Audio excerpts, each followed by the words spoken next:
Next summer. Next summer? What about this summer? This summer. Ty gets a better intro to the podcast. Coming soon. No, mate, just stop it now. All right, let's just start the podcast. Let's go. Welcome to the podcast, podcastos, you lovely dirt fishing, mud swinging beauties. What's on then, side? Nothing much, Dan. What are we up to? Well, we've got a few things to go through today, mate. Big shout out to the Berserker Shout Searcher outs. boys. Berserkers. What's on then? We're talking about going up to Hereford, aren't we, on Saturday morning, 5 a.m. roll. It's all happening there, mate. It's all happening there, bud. We're going Everyone's going to be there. Everyone. to the Burling Gate. Just a quick one, guys. There is still 10 to 15 spaces left on the Sunday. So if you copy down the link below on the podcast, you will see the link to Berserker Searchers. On their Facebook. Yeah, tap up Dai Cotty or Bish, and they will sort you out with a place. I get there quick because there's not many left, and it is stonking ground apparently. All right. What's the details? Well, there ain't going to be much left after you get there. Oh, The old samurai Sai. I might take me flags. Yeah. Oh, he's going to flag out. Oh I'm going dear. to flag out, mate. Oh my God. We got flags out. Yeah. So yeah, we'll get over there Sunday. Yeah, it's going to be a good one, man. It's going to be good. It's going to be fun. Yeah, it's quite a lot going on. We were on Spotify as well, so if you want to listen to us on the way to work, or you want to listen to something quietly, tap us up on Spotify. We're on there now. Took great work getting on there. It's all new to us, all this tech stuff. Yeah, all these thumbnails. So we went out. When did we go out? On Saturday. It was a couple of days ago. No, we went out. We had a swing. Done some dirt fishing. We did a video, didn't we? Yeah. Sai found his first Roman coins, little beauties as well. Don't know who it is, though. No. We were actually put a picture up. See if you guys can tell us what it is. We've asked about it a little bit, but no one can actually ID it yet. It's a pretty small coin, mate, to be fair. Nice coins, though. Well done, Sai. Yeah, I was really happy, mate. I was really happy. Yeah. You know, I can't wait to get back out there and get a few more. It's like literally swinging for your life, weren't you, afterwards? There was like mountains of mud everywhere and Sai in a deep sweat. Oh, yeah. My detector needs a good old clean, mate. Put it that way. What did you find there then, Dan? I found, I think it was a long cross. I thought it was a short cross when I rubbed it, but it wasn't. It turned out a long cross. Canterbury Mint, Edward the First. Yes, I think it was the first, yeah. Edward the First. First or second. Funny, this land, because finding Roman, I found a Lizzie hammy, I found, loads of Roman little things. Like I think a starter was found last week by a group down there. Yeah. Celtic starter. So this it's like a little area, but a big field.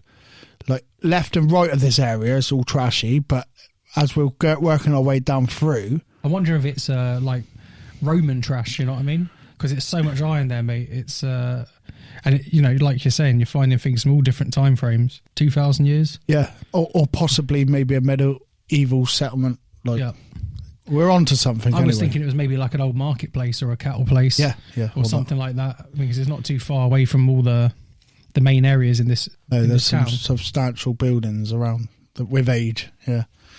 Oh, we'll just keep on pottering on in that field. Yeah, so first one to get a Saxon Stater buys the beers then, yeah, Dan? Yes. Yeah, what, you actually going to have a beer? Yeah, I'll have a beer. We'll have a beer. Are we going to tell people your tips? Yeah, why not? I think they deserve it. Yeah, let them know about your Noxy tips then. Okay, so what I do is I'm using Park 2 mode. Okay. Excuse me. Park 2. I'm using all metal, but I'm rejecting everything from -9 up to +1. Yeah. Then what I'm doing when I get a good target, because obviously the ground's very, very irony. This is a highly ironed place, yeah. Yeah, so then what I'm doing is I'm switching across. So I've done another profile Okay. where I'm going into Park 1. I'm using that on the 10 kilohertz range. And basically, if I get the target IDs very similar, I'll dig it. But most of the time, if it's iron, it's just going off -2, -3, you know. So what you said, you're getting a bit of choppiness each side of the target, but the target's still a stronger signal, yeah? Yeah, but with the coins, for instance, I mean, it might have been in Park 2 saying like 11 or 12, but when I put it onto Park 1, it was saying 10, 11. So it wasn't exactly the same, but I knew it wasn't iron. It was just still discriminating at a point where it was, you know, it was coming up as an actual metal, not iron. But I was finding when I was switching across on good targets, I was getting iron. Okay. So then I would dig them and I would get a screw or a nail or something. So in the end, I was just kind of like filtering them out. I wasn't digging certain holes. And that's a really easy setting to get on to the 800, the Equinox 800 Nox. Yeah, on the right-hand side, you've got a profile setting. If you hold that down for about 3 seconds, it saves an extra profile. And I think you can have two profiles, and then it's just a quick press, and you can flick between them. Oh, brilliant. So you heard it from Si. If you've got a Nox, you're in a bit of a choppy field, bit of a bad situation, and everything's going off all the time, hit these settings. So on that note, I've had a lad, Rob his name is, he's on Hugh Davis's group, Celtic Heritage. Oh, yeah, on Facebook, right? Go on Facebook, lads. Have a look at them, guys. Yeah, so we've got our lovely lad, Rob. He is struggling. Shout out to Rob. Sorry, mate. Rob Balcom, that's his name. Lovely lad. He's struggling on a high mineralised field at the moment with Hugh. He's using a simplex. I've done a bit of digging. Go on all metal. So put your simplex on all metal. Put your ground balance down to 0, and then just go on all metal, and that will help discriminate the mineralisation out. And that's the settings tips for the day. Certainly is, mate. Cool. All right, dude. So I think on our last podcast we were talking about the Henry III coin, the gold coin that was found. So there is a little update. I'm pretty sure everyone's going to have probably heard about it. But that was it sold at auction for £560,000. Wow, I thought it was going for less than that, to be fair. When we last looked, it was like 250 mark, wasn't it? But the thing is, I've heard conflicting things, right? But I saw another article which said 640,000. So it's like anything, all the numbers are a bit off. But still £500,000, not bad. So that was a nice little find and pretty rare. He'd be buying the bears. Yeah, he'd be buying the bears for sure, mate. 52,000 of those coins minted.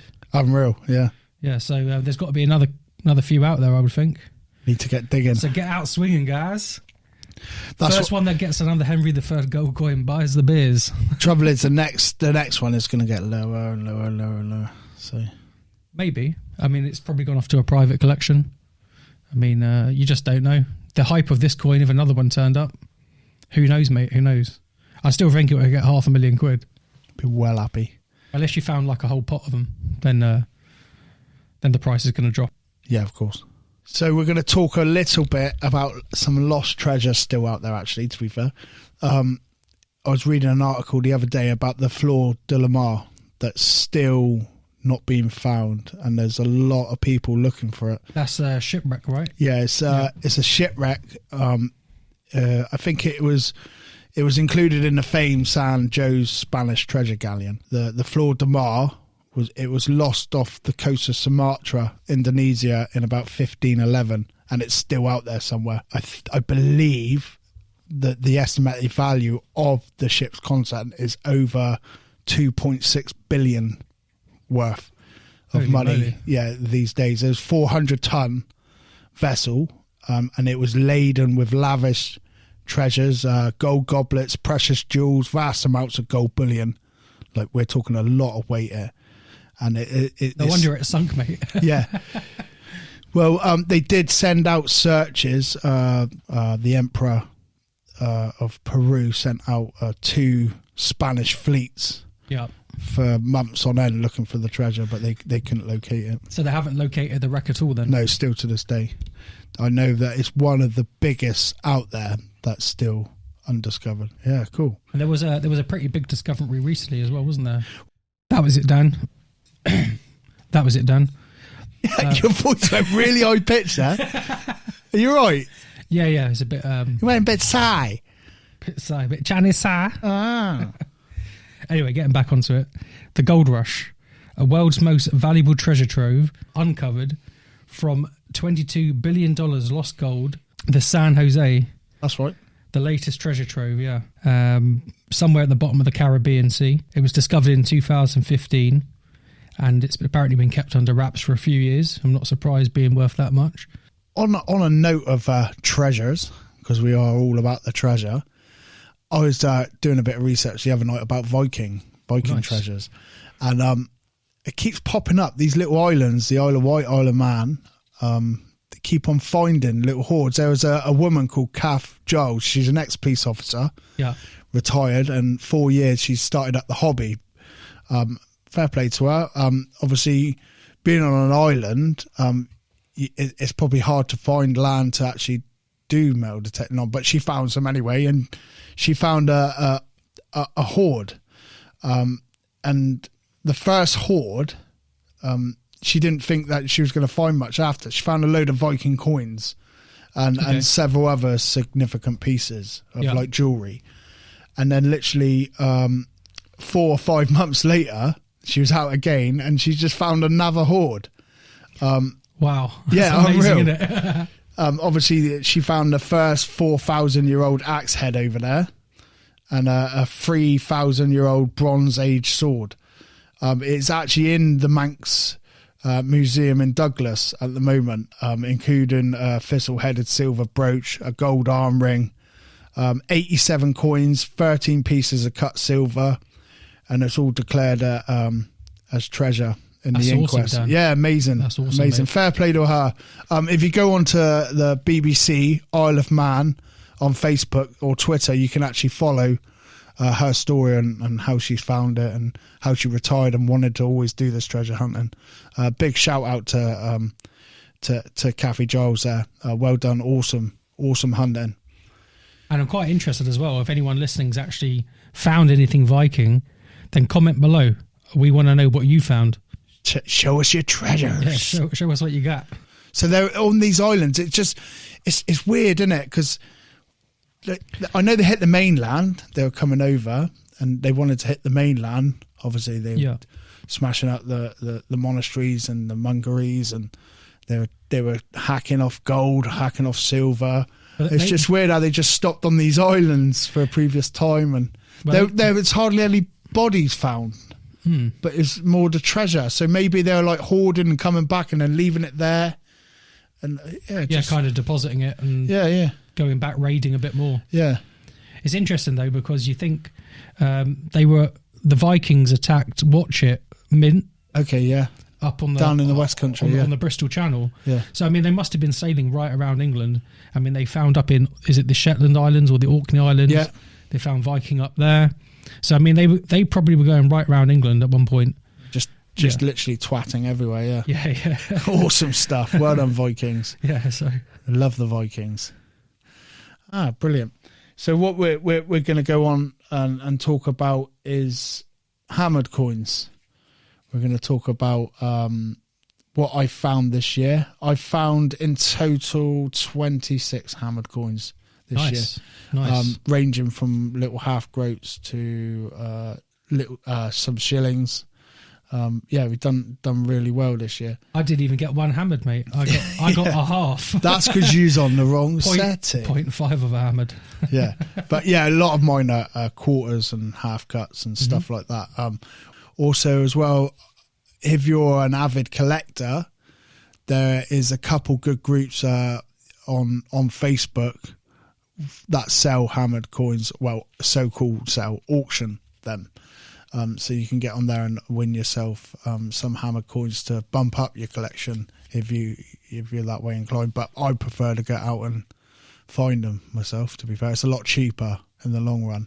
I mean, my favourite coin I found this year was my William III shilling. 1667, I think it was. I'm going to find loads more this year. So. Yeah. And actually, the bullhead. I mean, when I got the bullhead, they're cool coins. I like the bullhead. Yeah. Big bully. Well, just ticked it off the wish list. You know what I mean, mate? Yeah. But now I really want to find a Henry VIII coin. Some Viking coins. Oh, I'd love to get a couple of Viking coins. I reckon Dai will have a few down the Burley Gate we can pick up, yeah? Yeah, I reckon so, mate. We'll raid that place. Yeah. Listen, I just want to thank all of you for listening to us and subscribing and following us on Facebook. Me and Sai really enjoy making these podcasts and videos, and hopefully we can make a lot more. So spread it around, spread the love around. Yeah, share that stuff out, people. Don't forget to like and subscribe, and peace out, people. We'll see you next week. Yeah, if not, see us on Saturday down the Berlin Gate for the Berserker Searchers massive event. Let's go.